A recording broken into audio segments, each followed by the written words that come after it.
Hey guys, welcome back to another episode of One Man's Tracks. Today we're jumping into another group that formed in the States in 1993. This time they come out of San Francisco. It's Stephan Jenkins and Kevin Cadogan founding the group Third Eye Blind.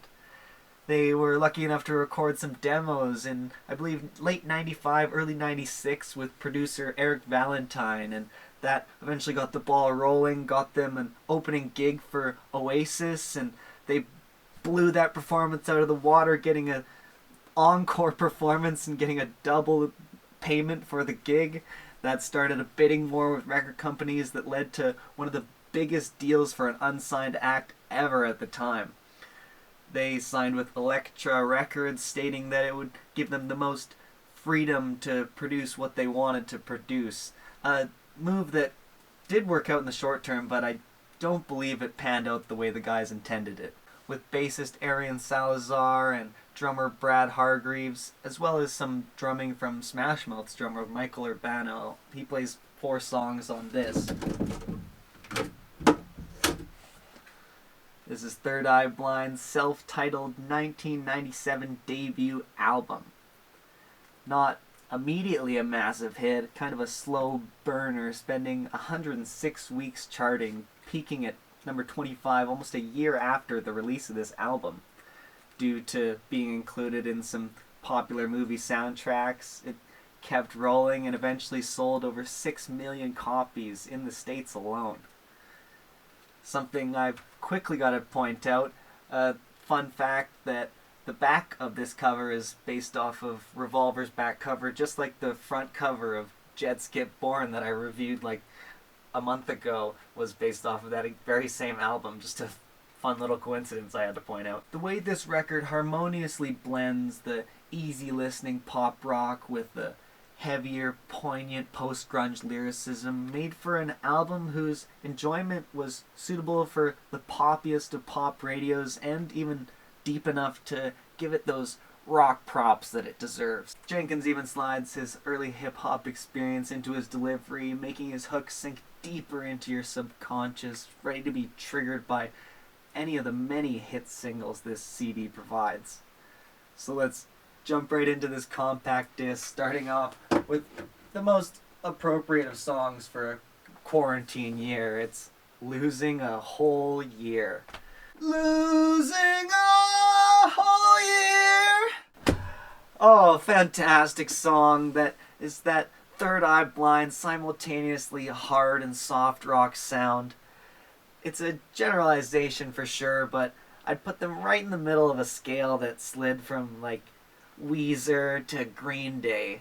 Fun sound, easy listening, good times, and I can't think of a more appropriate song since it's been basically a year since the quarantines began officially. Then probably my favorite track is next. It's Narcolepsy, reminiscent of the closing number on Oh My Heart, Sleep Awake.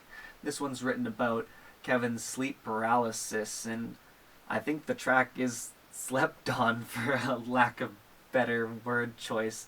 Not enough people know how well written and how well performed this cut is. It's a soft ballad that builds and boils over into another nightmare! Oh, it's an epic track. It brings you on an emotional journey all on its own with some incredible lines. Just get into it. Don't miss out on Narcolepsy, guys. Now, a song that needs no introduction. It's Semi-Charmed Life. It's the song at the top of everyone's list for happy-sounding sad songs. Maybe it's the Lou Reed-inspired doot-doot-doots, but this song was written after Jenkins went to a concert and somebody brought speed, and then 3 weeks later all his friends were addicted. The meaning isn't convoluted at all, and I'm just as surprised as the band is that this song got so much radio play, but it's about doing crystal meth and having casual sex. There's no real beating around the bush about it. And it's the primary reason I'm reviewing this album, because last week I reviewed The Crystal Method and I thought, that's kind of funny to keep a theme going underneath it all, but forget my silliness and jump back into do do do do do do do. It's a good time. Have a good time. Now, I honestly had no idea they were also responsible for Jumper, so when it came on next, I was kind of surprised, and I knew this was a bit more than just that novelty crystal meth song CD. It's a super touching track that has another tragic backstory about a gay friend who was bullied that jumped off the Golden Gate Bridge, and the words that Stephen would have told him if he had been there to help him out. Really an iconic song, and when the opening lines, "Wish you would step back from that ledge, my friend," come in, you're just washed over with a wave of nostalgia and emotion, and I know it's been a bit memed on, but it's still a great track. Now there's a shout rocker with some great riffs and a solid groove titled Graduate that's written from the perspective of the band getting signed, kind of feeling like they're back in high school again, needing to ask for permission and being looked down upon, and the reaction to that being, "No, I don't need to ask for permission, I'm beyond your control." Another great track. They keep it rolling here. Onto an auto harp on the track How It's Going to Be, an instrument that creates a sense of nostalgia already there when the track was recorded in the first place. So it's this summery feeling of reflection, and the track is about kind of reflecting on a relationship that's about to end. Another song that you'll recognize the second it comes on. These hits don't stop. I guess the only real problem with the front end of this album having so many top-notch pop bangers is that I get a little emotionally worn out by 10 or so tracks into this thing, and the back end of the album isn't quite as memorable. The first 6 songs really stick into my brain and I guess fill me up a little bit too quickly. Thanks a Lot is a slower, grungier piece whose darkness is contrasted well by the repeated chorus of "Thanks a lot." And Burning Man has another catchy, repetitive chorus, but the lyrics are just too fuzzy to make this anything more than a nice background beach jam to an off-kilter party or something. The next one, Good For You, is structurally sound, but it needs a heavier hand. More metal, more screamo, grungier, something to give this more teeth to make it the radical ripper it really could be. I mean, the guys try, but it's just too cleaned up to have any kind of grip, any kind of friction on it. It needs some roughness to it. Betrayal and breaking a jealous cycle is the theme on London. Better produced to match the guy's sound here, and a bit more coherently approached.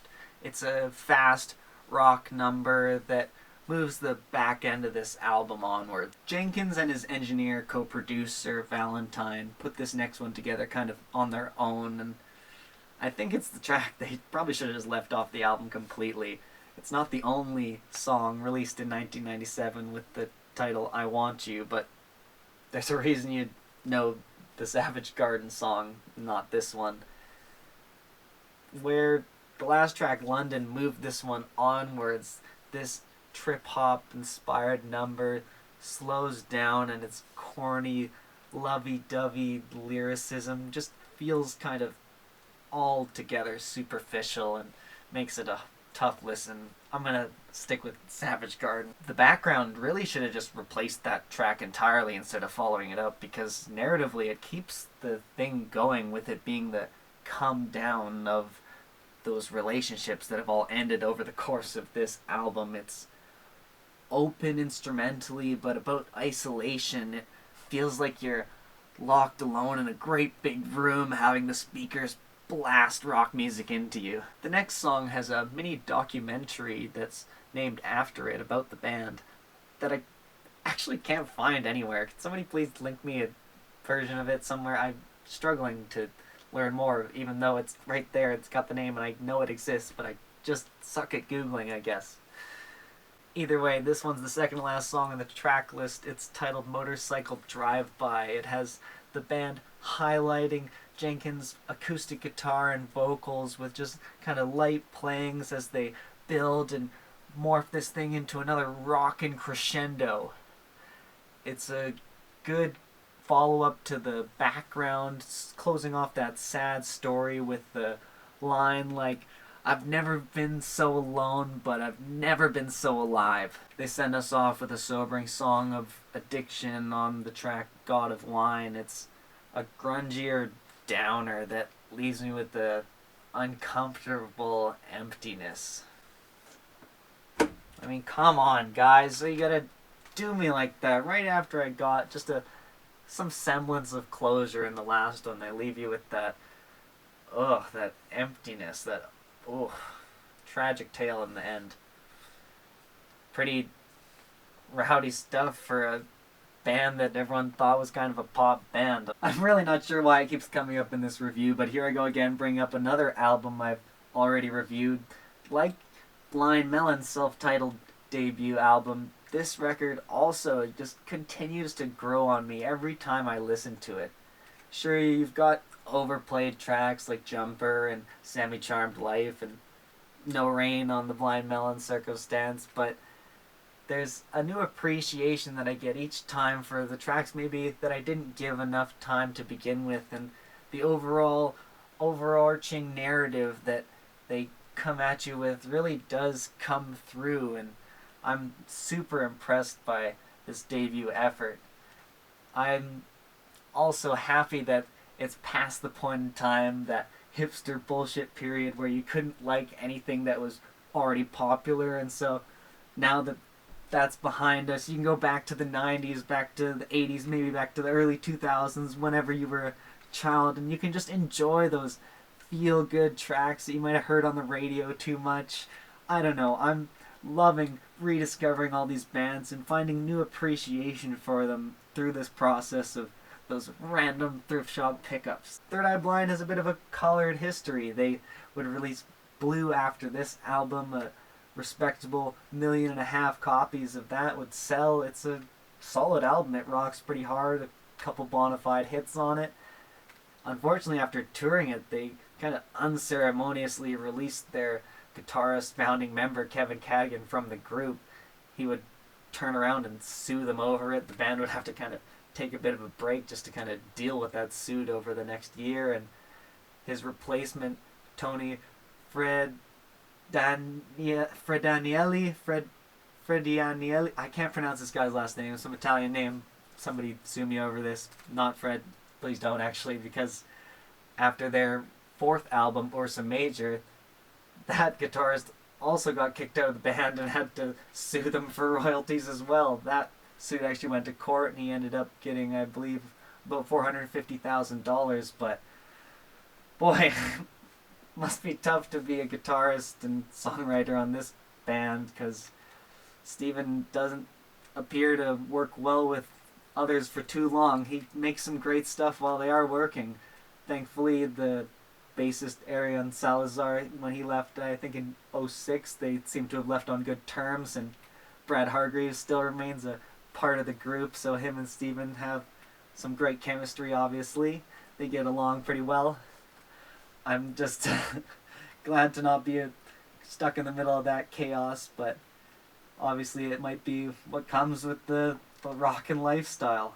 I will never know, because I am not going to be a rock star in the late 90s, early 2000s.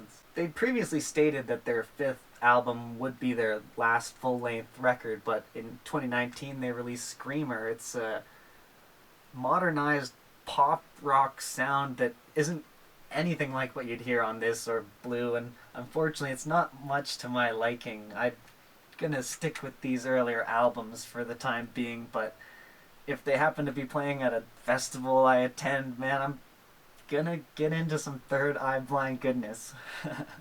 What are your Semi-Charmed MTV memories? Have you ever seen Third Eye Blind live? Do you know any stories about them? Let me know down in the comments, and while you're down doing your thing, maybe check out the description for all those albums and reviews I mentioned, and hit that like button, hit that subscribe button, come back next week, and ring that bell if you want to get notified at 7 a.m. PST Monday morning, baby. That's every week, coming at you with a brand new, random, old, new to me album that I picked up just because I felt like it was cheap enough for me to buy.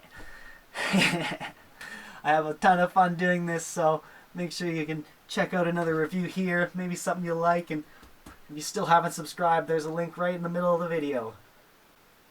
Everyone I know has got a reason to say we could put the past away. Wish you would step back from that ledge, my friend. Goodbye.